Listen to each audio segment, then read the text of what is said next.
오늘 하나님의 말씀은 요한복음 5장 17절부터 29절까지 함께 보시겠습니다.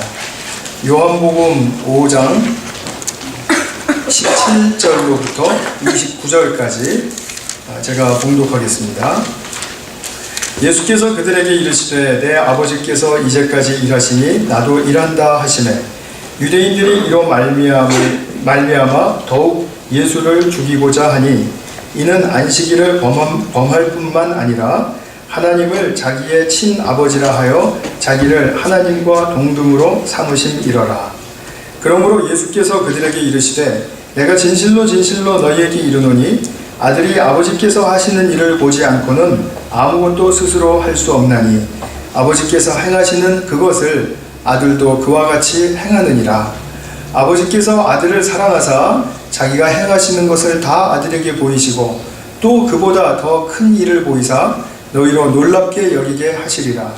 아버지께서 죽은 자들을 일으켜 살리심같이 아들도 자기가 원하는 자들을 살리느니라. 아버지께서 아무도 심판하지 아니하시고 심판을 다 아들에게 맡기셨으니 이는 모든 사람으로 아버지를 공경하는 것 같이 아들을 공경하게 하려 하심이라. 아들을 공경하지 아니하는 자는 그를 보내신 아버지도 공경하지 아니하느니라.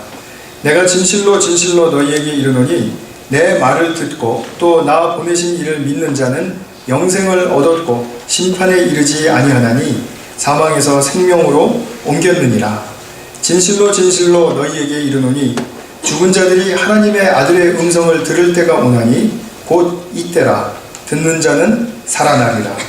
아버지께서 자기 속에 생명이 있음같이 아들에게도 생명을 주어 그 속에 있게 하셨고 또 인자됨으로 말미암아 심판하는 권한을 주셨느니라. 이를 놀랍게 여기지 말라. 무덤 속에 있는 자가 다 그의 음성을 들을 때가 오나니 선한 일을 행한 자는 생명의 부활로 악한 일을 행한 자는 심판의 부활로 나오리라. 아멘. 좀 긴 본문을 함께 보셨습니다. 제가 지난주에 설교를 마칠 때 율법주의에 대한 간략한 소개를 하고 마쳤는데 오늘은 이어서 그 주제를 좀 다루려고 합니다. 제가 보면은 1년에 한 적어도 한 번 이상 그리고 2번 내지 3번 정도는 율법주의에 대한 주제를 가지고 설교를 하는데 그때마다 참 이해하시는 그 정도가 어떻게 얼마큼 될까 하는 그런 저의 의구심이 생기기도 합니다. 율법주의에 대해서 좀 이렇게 너무 경직되게 생각하지 마시고 이것이 우리의 삶에 편만하게 펴져 있는 하나의 방식이다. 우리의 인간적인 노력의 방식이다. 이렇게 생각하시면 훨씬 더 이해하시기가 쉽지 않을까 싶습니다. 오늘 설교는 제가 먼저 첫 번째로 죄책감에 대한 우리 인간의 죄책에 대한 성찰을 좀 하도록 하겠습니다. 그리고 이 죄책이 있는 상태를 인간은 어떻게 스스로 극복하려고 하는가 하는 것에 대해서 말씀을 드리고 또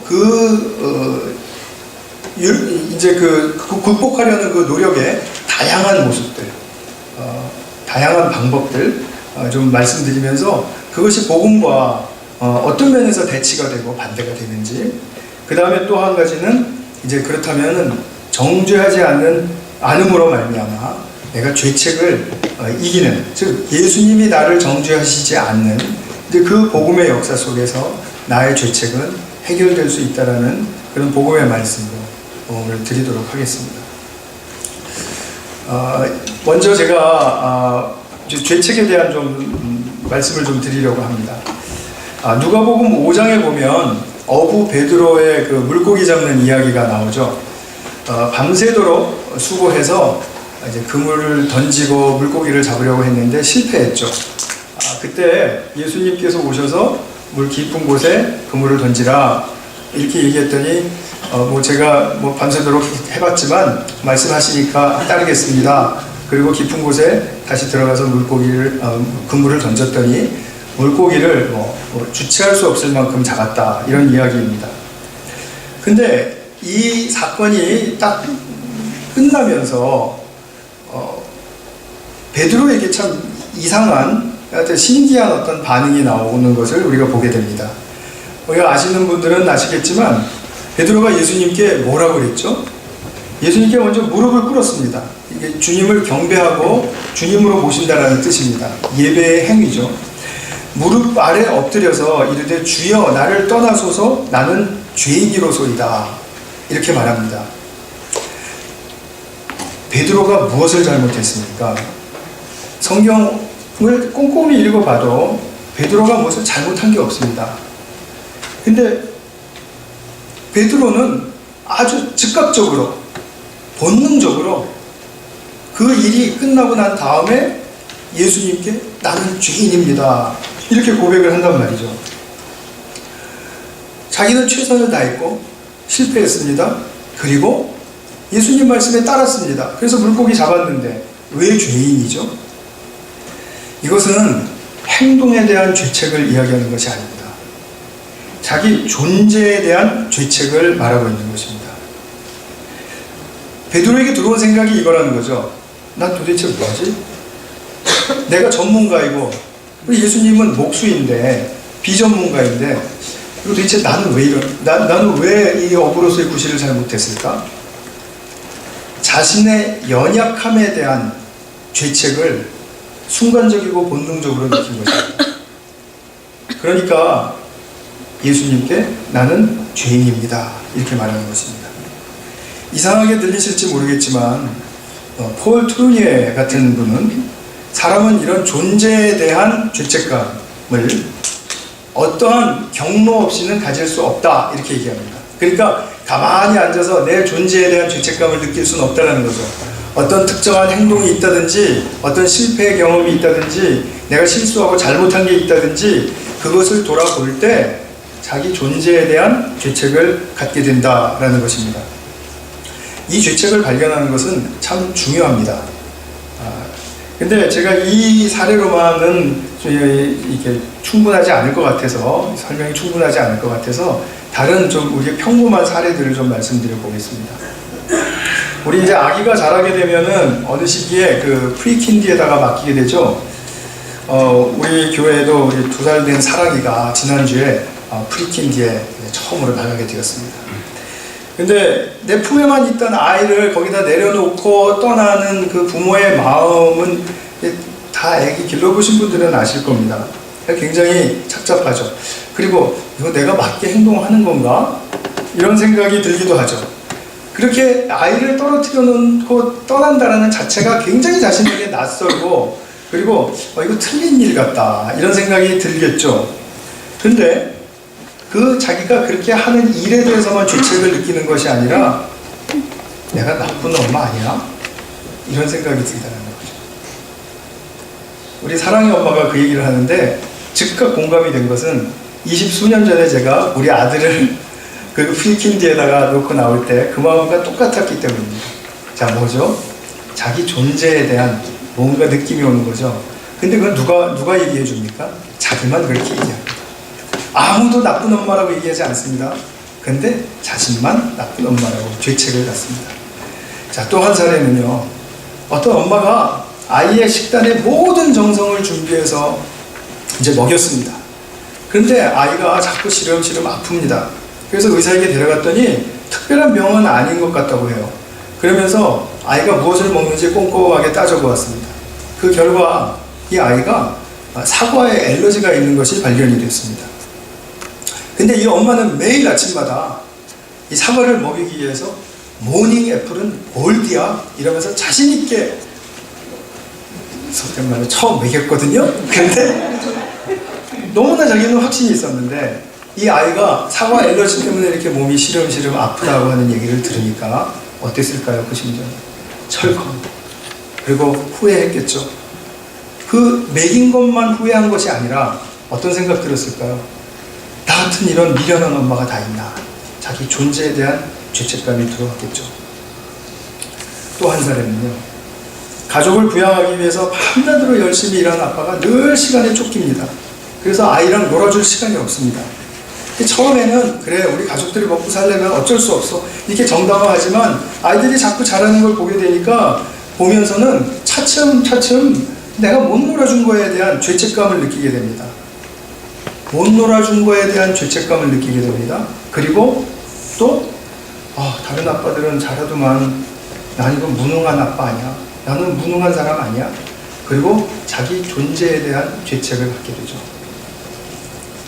자, 또 하나는요, 살이 많죠. 친구와 약속을 했습니다. 근데 내가 너무 늦장을 부리다가 늦을 것 같아서 전화를 해서 야, 우리 1시간 뒤에 만나자, 그렇게 얘기했습니다. 근데 이 친구는 다 준비하고 있다가 1시간 늦게 만나자니까 그냥 시간 때우고 그러다가 이제 늦게 오게 되었습니다. 근데 오는 길에 교통사고를 만났어요. 입원하게 됐습니다. 그러면 늦게 만나자고 전화한 것 후회하겠죠? 아니, 차라리 그냥 와서 기다리게 할걸. 그 자기의 전화한 것에 대한 후회가 있겠죠? 행동에 대한 후회입니다. 그러면서 무슨 생각이 들까요? 번번이 게을러서 늑장 부리는 이 나라는 존재에 대해서 죄책을 느끼겠죠. 내가 좀 더 부지런하고 좀 더 그죠? 배려 있는 사람이었으면 내가 이렇게까지 늑장 부리다가 친구를 다치게 하지 않았을 텐데. 자기 존재에 대한 죄책이죠. 제가 또 하나로 심각한 얘기 하는 말씀 드리겠습니다. 우리 이제 아기 때부터 사춘기 전 나이까지는 아이들이 완전히 사고 자체가 우리 어른들이랑 다릅니다. 그냥 닭의 병아리가 아니라 완전히 독립적인 사고 체제를 가지고 있습니다. 그걸 우리가 모르고 자꾸 어른들의 방식으로 이제 가르치려고 그러고 설득하려고 하니까 이게 계속해서 안 맞는 건데요. 우리 이 아이들일 때는, 어린이일 때는 가정이라는 울타리 속에 이제 거하게 되는데, 가정에 안 좋은 일이 생기면, 예를 들면 부모가 뭐 심하게 싸우고 화해하지 않는다라든지, 또는 뭐 자기 형제 자매에게 뭐 큰 사고가 닥쳤다라든지, 아니면 자기가 열심히 해서 뭔가를 성취했는데 가족들에게 기쁨과 만족이 되지 않는다라든지, 이렇게 하게 되면은 죄책감을 갖는다는 겁니다. 내가 잘못해서, 내가 나쁜 아이라서, 내가 모자라서 이런 일이 벌어졌다라고 생각한다는 거예요. 더 무서운 얘기는 뭐냐면 가슴 아픈 사례이죠. 이제 성적으로 상처를 입은 그 어린아이의 그 소녀들은 어른이 되어서도 그걸 꾹꾹 삼키고 있다가 결국 이제 치료받아야 될 그런 과정에 가서 상담가를 만나고 이렇게 하다 보면은 그래도 내가 뭔가 잘못했기 때문에 그 일을 당한 거 아니에요. 이렇게 생각한다는 겁니다. 거의 100%가. 믿겨지지가 않으시죠? 근데 이것이 바로 우리에게 우리 존재에 대한 죄책감입니다. 내가 뭔가를 잘못했기 때문에 내게 나쁜 일이 생겼다. 내가 뭔가 나쁜 사람이기 때문에 내게 나쁜 일이 생겼다. 물론 이것은 거짓 죄책감일 수도 있고 진짜 죄책감일 수도 있습니다. 그러나 거짓이고 진짜이고 그것을 떠나서 이 죄책감을 갖는다라는 자체가 우리의 삶을 엄청나게 해치고 있다는 사실을 아셔야 합니다. 이런 일 저런 일 얼마나 많은 일들을 통해서 우리는 순간마다 또는 때때로 후회하고 죄책을 느끼고, 그 죄책은 행동에 대한 것뿐만 아니라 나라는 존재에 대해서도 그 죄책을 동반한다는 사실입니다. 죄책에 대해서 제가 여기까지 말씀을 드려도 인간의 죄책이라는 것은 정말 내게도 심각한 것이겠다, 이런 생각이 드실 수 있으리라고 저는 생각합니다. 만약에 나는 죄책감 없다, 이런 분들이 있으면은 손을 들어서 표시해 주시고, 그리고 그분을 다시는 상종하지 마시기 바랍니다. 어려운 사람입니다. 근데 그런 사람은 없을 줄로 믿습니다. 그런 사람은 없습니다, 사실.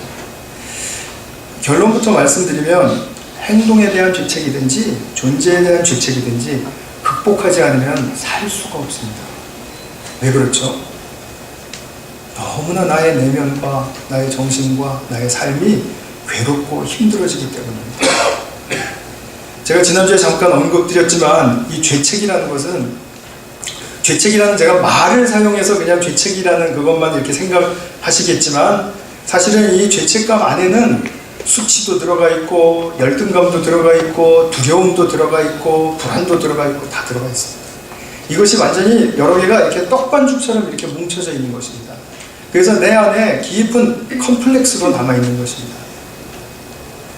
이 죄책감, 이것은 정말 이런 여러 가지의 부정적인 것들과 분리될 수 없는 것들입니다. 그래서 때로는 수치라고 표현이 될 수도 있고, 때로는 열등감, 때로는 두려움, 이렇게 표현이 될 수가 있는 것입니다. 맥락에 따라서.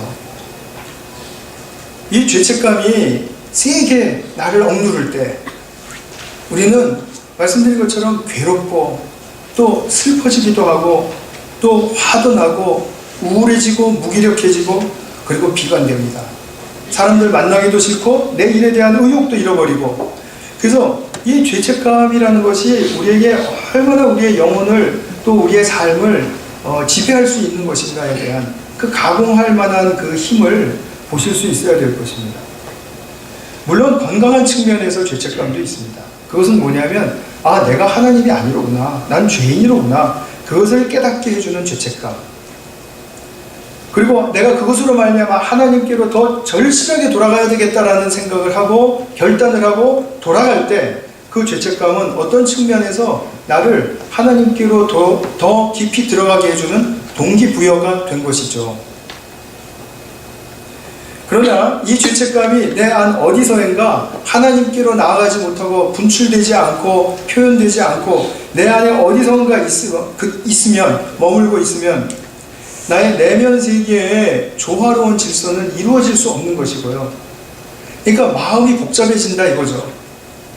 그리고 잡념이 많아지고 또 우리가 늘상 경험하는 것처럼 마음에 뭔가 걸림이 생기고 내가 나아가지를 못하는 그런 일이 생기는 것이죠.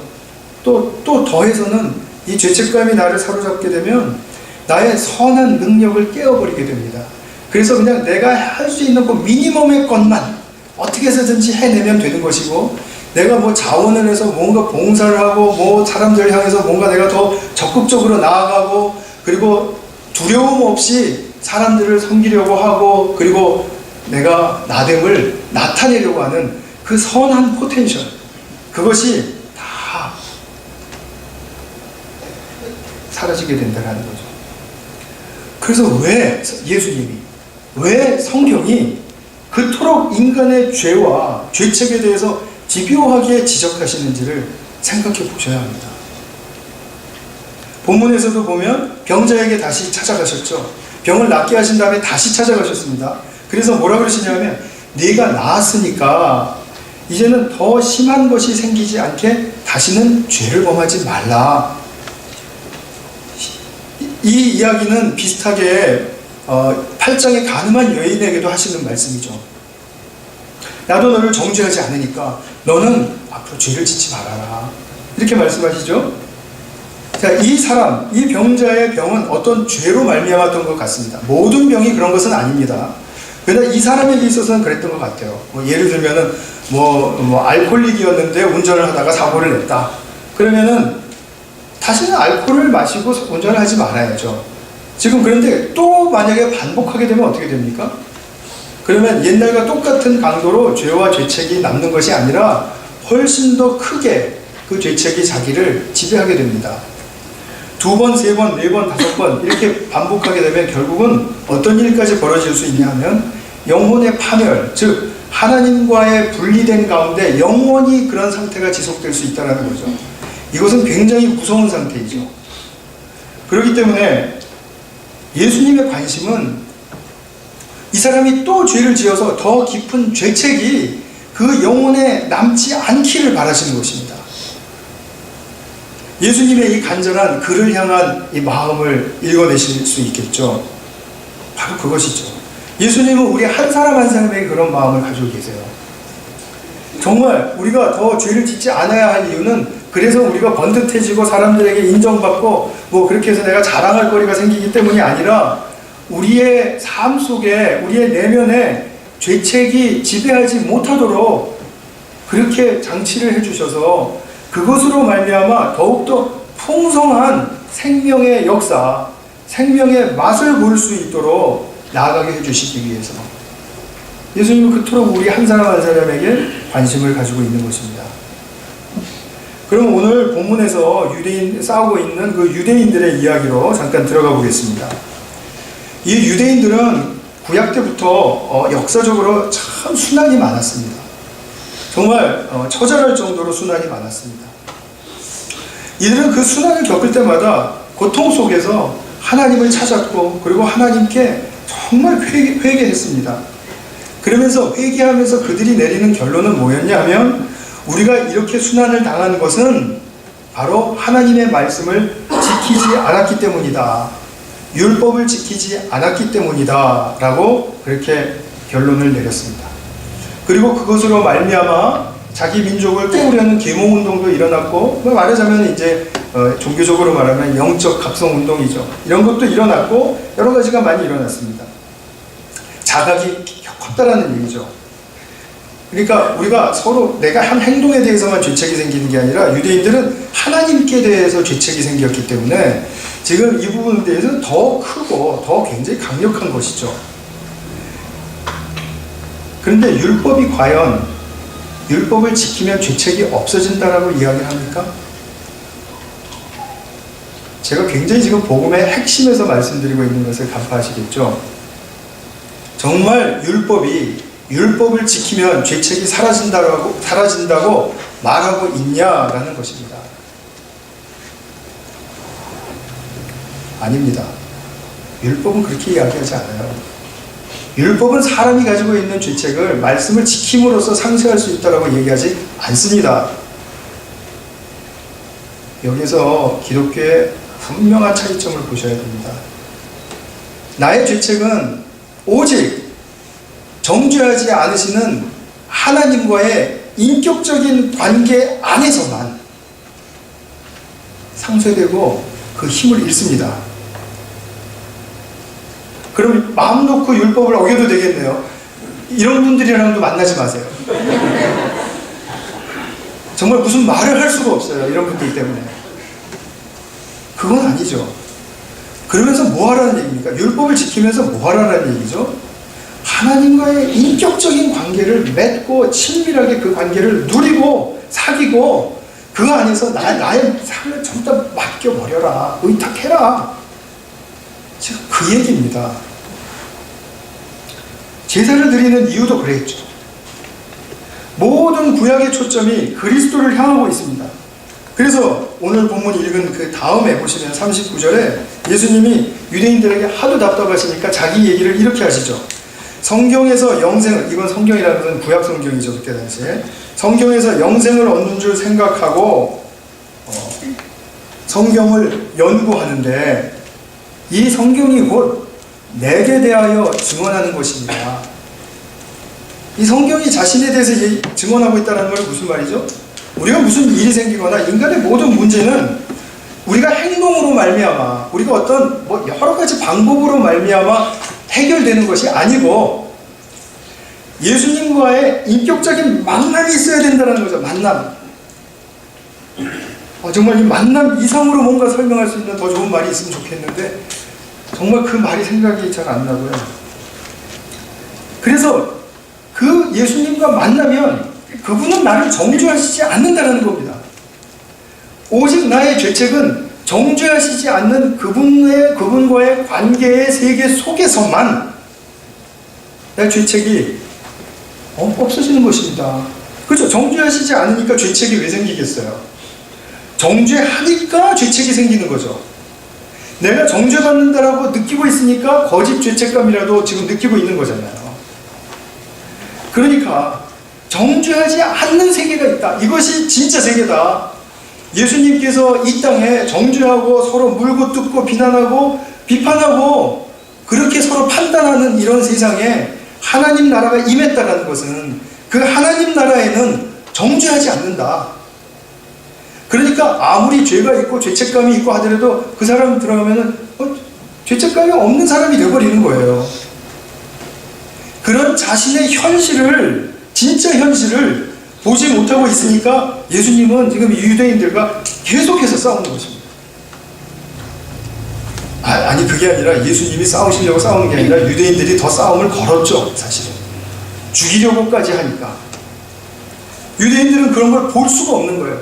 율법을 지켜야만 된다라고 생각을 하는데 이 얘기를 핵심을 찌르지 자기들의 그 핵심을 찌르지 않고 자꾸 다른 얘기 하시니까 받아들일 수가 없는 것이죠. 그래서 우리가 죄책을 느낄 때 뭔가 우리가 우리의 몸짓으로 인간의 방법으로 그렇게 상쇄할 수 있는 성질의 것이 아니다. 이것이 지금 우리들의 마음에 실제로 와 닿으시고 있으리라고 믿습니다. 아멘은 신경 안 쓰기로 했습니다. 하도 저거를 아멘 강조하는 목사가 되어간다고 그래서 신경 안 쓰겠습니다. 그렇다고 여러분들에게 뭐 제가 관심이 없다라든지 설교를 게을리하겠다라든지 또는 아니면 권면을 안 하겠다라든지 그런 말씀 전혀 아닙니다. 저의 진심은 그래요. 율법의 신성한 의미는 초점은 그리스도께로 나아가게 하는 데 있습니다. 그것이 구약의 핵심입니다. 근데 율법의 조항에 갇혀서 이제 이 사람들이 이러는 거죠. 나 말씀 잘 지키지? 나 오늘 다 지켰어. 난 이 정도 세심하게 지켰어. 율법을 당신은 어겼네? 아니 어떻게 하다 그렇게 했어? 정말 구제불능이야. 지난번에도 그러더니. 이렇게 하는 것은 죄책을 자기 스스로 해결하겠다는 뜻이죠. 자기 죄책을 스스로 가리고 있는 것입니다. 말하자면 자기를 스스로 속이고 있는 것입니다. 자기를 속이는 사람은 자기를 속여도 자기를 속이는지 몰라요. 모릅니다. 나는 나를 속이고 있다 이렇게 믿고 있는 사람은 별로 없지 않습니다. 그러면 이게 우리가 지금 율법주의 유대인에게서 발생한 율법주의를 봤는데 그 율법주의의 다양한 얼굴들이 우리 모든 일상생활에서 모든 사회에서 모든 공동체에서 다 볼 수가 있습니다. 유대인들의 경우는 왜 율법을 지켜야 된다라고 믿었냐면 율법이 가장 권위가 있는 것이기 때문이었어요. 권위가. 율법이 권위가 없으면은 그렇게 율법을 지켜도 자기의 죄책감이 상쇄된다라고 믿지 못했을 겁니다. 근데 권위 있는 것이 나를 인정해 준다고 믿으면 그러잖아요. 정말 저희 집사람이 여보 괜찮아. 그러면 저는 만사가 오케이예요. 우리 집에서 권위 있는 사람 우리 집에서 권위 있는 사람은 우리 집사람이기 때문에 얼마나 큰 위로가 되고 삶의 힘이 되고 막 새로운 희망이 솟고 막 이렇게 되는지 몰라요. 근데 유대인들의 경우에는 그게 율법이었다 이거죠. 그래서 근데 율법은 그렇게 얘기하지 않으니까 자기가 자꾸 가서 거울처럼 비춰보고 안 어겼지? 그걸 율법이 날 인정해 준 거야.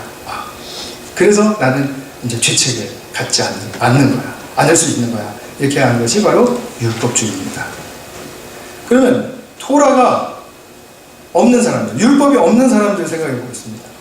누구든지 자기 사회에서 가장 가치 있게 여기는 것에 인정을 받으면 돼요. 자, 우리나라 같은 경우에는 지금은 아닌지 모르지만 도덕이죠, 도덕. 그래서 내가 다른 사람에게 저 사람 참 훌륭한 사람이야, 저 사람 참 도덕성이 있고 윤리적인 사람이야 이렇게 인정받으면은 그러면 그래, 나 이 정도 해도 되는구나, 이건 죄책이 아니구나 이렇게 지금 상쇄해버린다는 거죠. 이걸 도덕주의라고 합니다. 어떤 사람은 죄책을 느끼지 않기 위해서 완벽해야 합니다. 다른 사람들이 어쩌면 그렇게 매사에 완벽하니, 어쩌면 그렇게 깔끔하니, 어쩌면 그렇게 항상 단정할 수가 있어, 너는 항상 어쩌면 그렇게 구김살이 하나가 없어, 이런 말 듣고 싶은 거는 전부 다 이유는 아니지만 부분적으로 내 존재에 죄책이 없다라는 것을, 난 이것으로 상쇄해 가고 싶다라는 그러한 욕구 때문에 완벽주의가 생기는 것입니다. 아닐까요? 그렇습니다. 또 어떤 사람은 자기가 몸담은 또 사회나 공동체 어떤 시스템이 있죠? 또는 틀이 있죠? 형식이 있죠? 이것에 잘 적응하면서 맞추면, 어떤 사람은 그걸 참 잘하는 사람들이 있어요. 그래서 사회생활에도 적응 잘하고 군대 생활에도 적응 잘해서 굉장히 그 사회에서 인정받는 사람들이 있다 이것입니다. 근데 이런 사람들 대부분이 집에서도 그렇게 인정을 받을까요?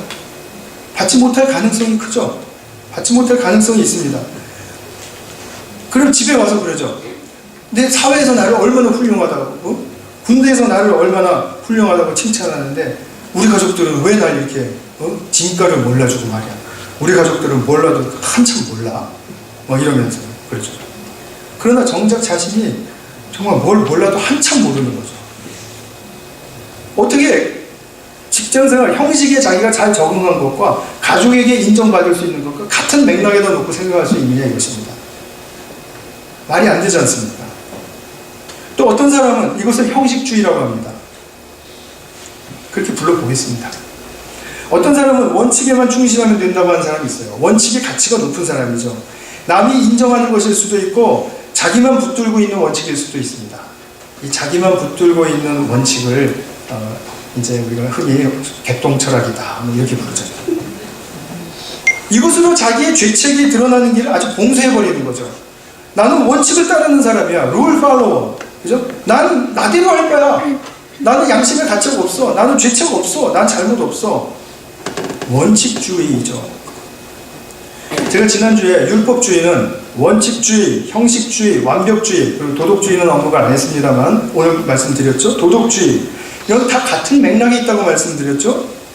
이 모든 것은 자기의 죄책이 드러나지 않도록 최선을 다해서 자기를 세우는 수단입니다.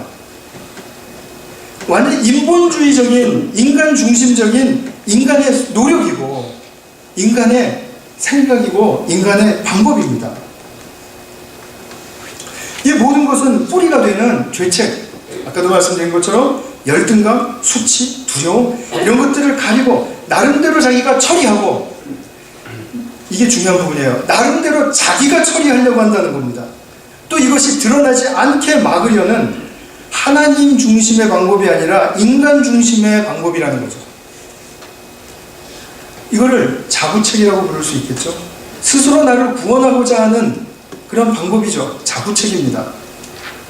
이런 자부책들이 이제 포텐셜을 가지고 서서히 실행되고 씨앗을 품고 나다가 이제 싹이 나고 줄기가 나고 이렇게 하다가 결국은 클라이막스에 딱 올라가면은 어떤 일이 일어날까요?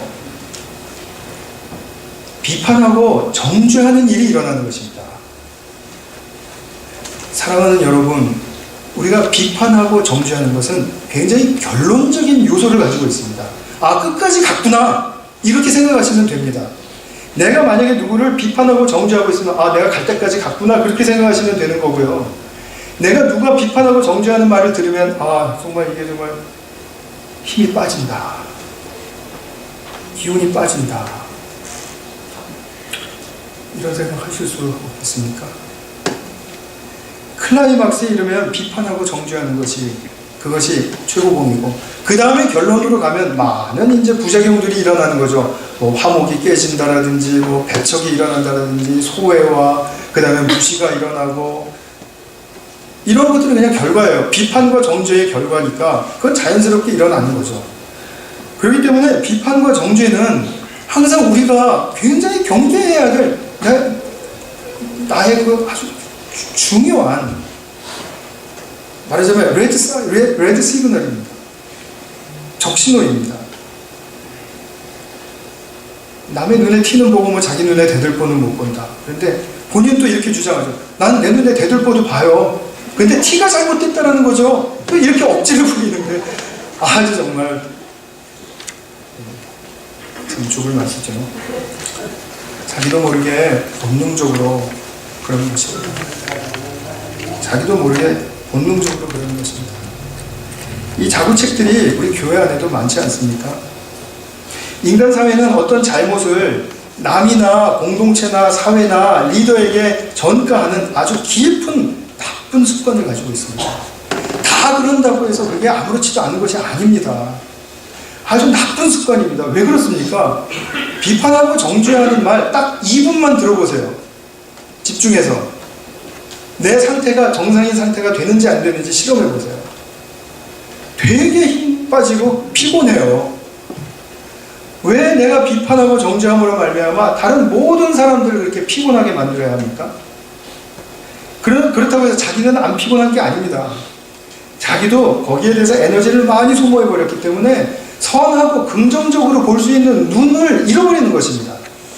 긍정적이고 살아나는 힘을 부리기에는 너무나 이제 역부족이 돼버린 거예요. 왜냐하면 비판과 정죄에다 내 에너지를 다 써버렸기 때문에. 그러니까 우리가 경험하시지 않습니까? 부부싸움 아주 피곤할 때까지 한 다음에 그 다음에 기저귀 쭉 빠지잖아요. 또 뭐 저만 그러는 것처럼 그렇게 이상한 또 눈으로 또 쳐다보시고 막 그러세요. 네. 그러지 마세요. 이 나쁜 습관은요, 인간의 죄책이 기쁜 소식에 의해서, 복음에 의해서 처리되지 않고 있기 때문이에요. 확실히 보시겠습니까? 이 죄책이 처리되지 않으면 안 돼요. 자, 이제 보세요. 우리는 이렇게 생각하기 쉽습니다.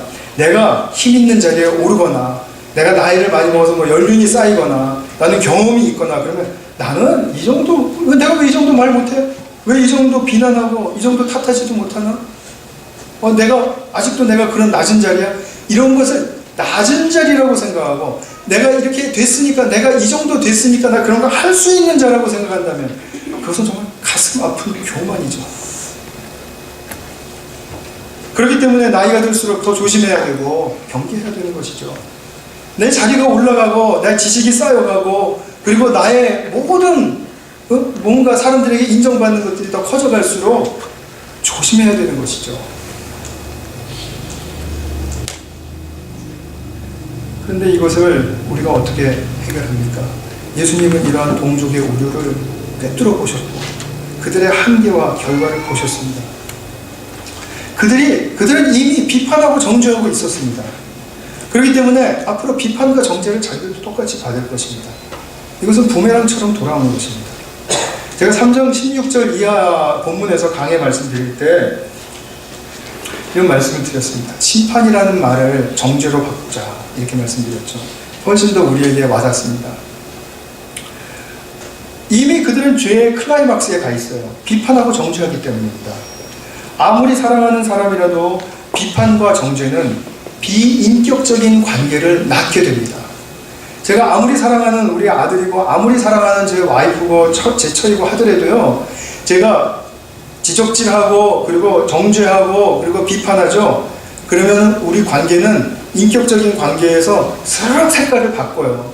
비인격적인 관계로. 그렇기 때문에 전혀 복음과는 상관없는 삶에 이르게 되는 이것입니다. 정죄라는 것은 이 말입니다. 판단하고 내 나름대로 결정해버리고 그리고 분리시켜버리는 거죠. 너와 나는 분리될 수 없다 이렇게 말하면서도 네가 하는 일은 난 용납 못해. 그러면 그건 분리죠. 받아주지를 않으니까요. 예수님께서 이 말씀을 하시게 된 경위, 지금 오늘 본문의 말씀을 하시게 된 이 경위는 병자를 고치시면서 온전함에 이르도록 죄와 죄책의 해결을 위해서 안식일에도 일하신다는 뜻입니다. 지금 예수님이 일하신다는 건 누구를 위해서 일하신 거였죠? 온 인류를 위해서 일하신다면 그것도 맞는 말이겠지만 오늘 본문에서는 병자를 위해서 안식일에 일하신 거죠. 이 병자 한 사람이 죄와 죄책의 진정한 해결이 있어야 된다는 거죠. 그런데 예수님은 심판할 권세가 있으셔요. 정죄할 권세가 있다 이 말씀입니다. 22절에서 말씀하시죠. 아버지께서 아무도 심판하지 아니하시고 심판을 다 아들에게 맡기셨으니 이렇게 말씀하십니다. 심판할 수 있는 권세가 있습니다. 그런데 나는 심판하지 않는다. 이런 말씀이죠. 나는 정죄하지 않는다는 것입니다. 그러면서 24절에서 중요한 말씀하시죠. 내 말을 듣고 또 나 보내신 이를 믿는 자는 영생을 얻었고 심판에 이르지 아니한다. 나는 그들을 정죄하지 않는다. 그리고 사망에서 생명으로 옮겼느니라. 이 사망은 뭐죠? 사망은 나의 죄책을 그대로 두고 그리고 정죄를 받는 상태. 내가 나를 정죄하던 누가 남이 나를 정죄하던 하여튼 정죄받는 상태. 그러나 예수님을 믿고 영생을 얻는 사람은 앞서 말씀드린 것처럼 정죄받지 않기 때문에 생명의 맛을 보게 됩니다. 근데 정죄받지 않는다는 것을 어떻게 아느냐 이거죠. 어떻게 아느냐. 그래서 예수님과 인격적으로 만나봐야 된다는 것입니다. 예수님을 인격적으로 만나지 않고 우리가 신앙을 얘기할 때는 항상 겉돌게 되어 있습니다. 아무리 심오한 말이어도 그것은 겉돌게 되어 있습니다.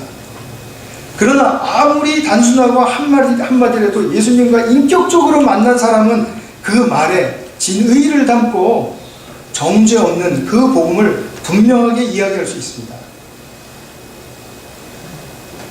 마지막으로 저의 간증 이야기 하나 하고 말씀 맺겠습니다.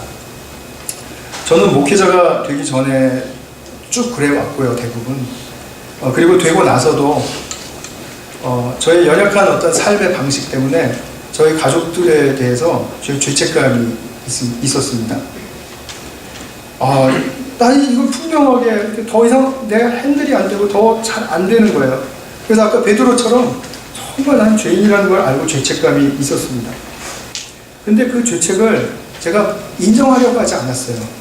그리고 나서 오히려 그 죄책을 갚는 의미로, 상쇄시키려는 의미로 내가 우리 집사람에게 잘해주고 그 다음에 또 아들에게도 또 더 너그럽게 대해주고 하면은 그러면 이제 살면서 괜찮지 않을까 이런 생각으로 살았습니다.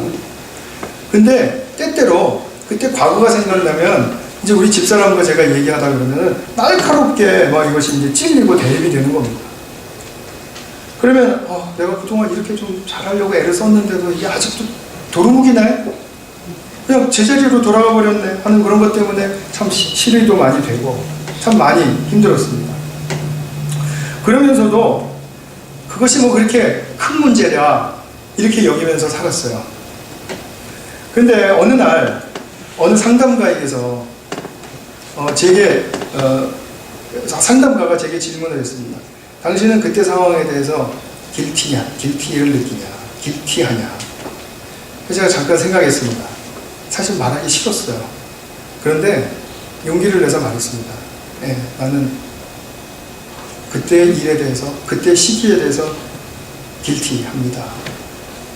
그러고서 이제 그분과 얘기를 하는 가운데 그분이 이런 얘기를 합니다. 어쩔 수 없는 상황에서 당신이 그렇게 했다는 거 누구나 다 인정할 수 있다. 그러나 지금 그 죄책을 그대로 남겨두고 그리고 분노가 있는 가족들이 상태가 그대로 가고 있다면 그것은 당신이 어떠한 짓을 해서 그 죄책을 상쇄하려고 한다고 하더라도 관계는 부식될 것이다. 이런 말을 해주었습니다. 그래서 제가 그 말을 들을 때 나는 복음을 가르치고 이 죄책이 복음의 핵심인데 거기 죄책에 어떻게 해결할 수 있는 걸 가르치고 그리고 나는 이걸 선포하는 자인데 굉장한 수치감과 그리고 위기감을 느꼈습니다. 내가 지금까지 설교한 거 정말 이런 확신을 가지고 내가 내 문제를 이렇게 해결하지 않고 있다니. 근데 사실 모를 때가 용감한 것 같아요. 이걸 모르고 설교했을 때 되게 용감하게 했는데 그걸 알고 나니까 막 주눅이 들고 힘든 겁니다. 그래서 제가 결심했습니다. 내가 할 수 있는 이 자부책을 동원하지 말고 용서를 빌자.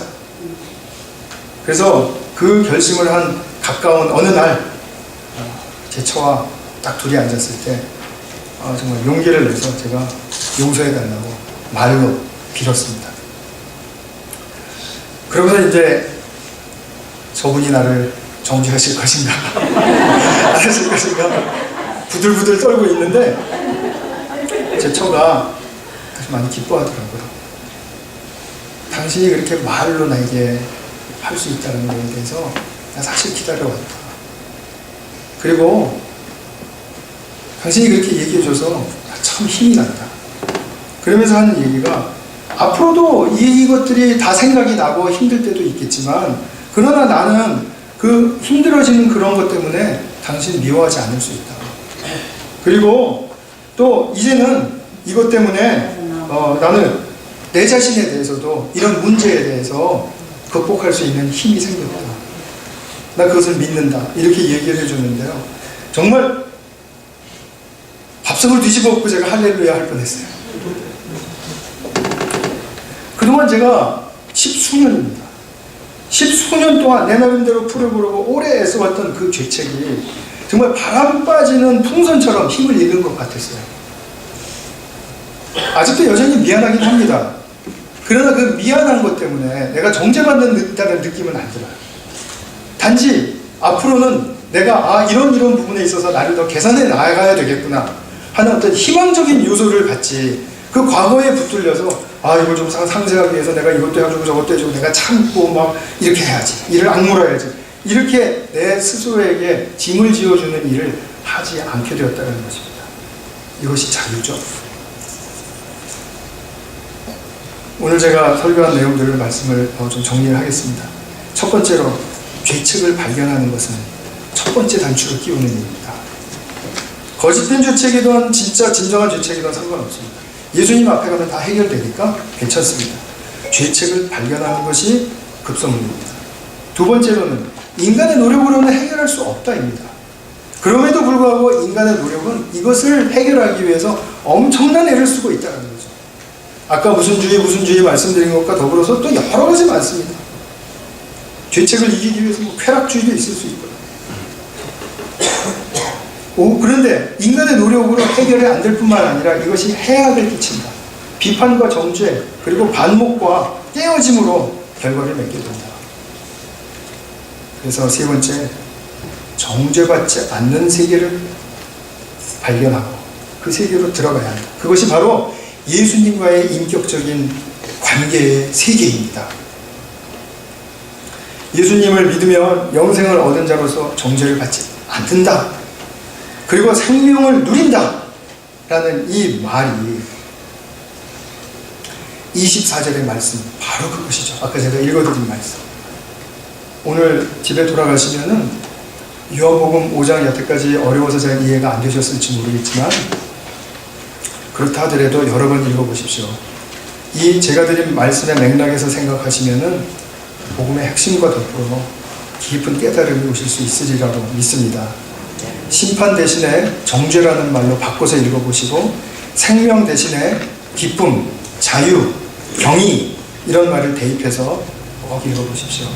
오늘 말씀드린 내용들을 잘 생각하시면서 우리가 율법주의의 성향이 아닌 복음으로 오늘 나의 자리에서 생명을 살고 누린다는 그 의미를 깊이 발견하시고 또 감사하고 찬양하실 수 있기를 축원합니다. 같이 한번 기도하겠습니다.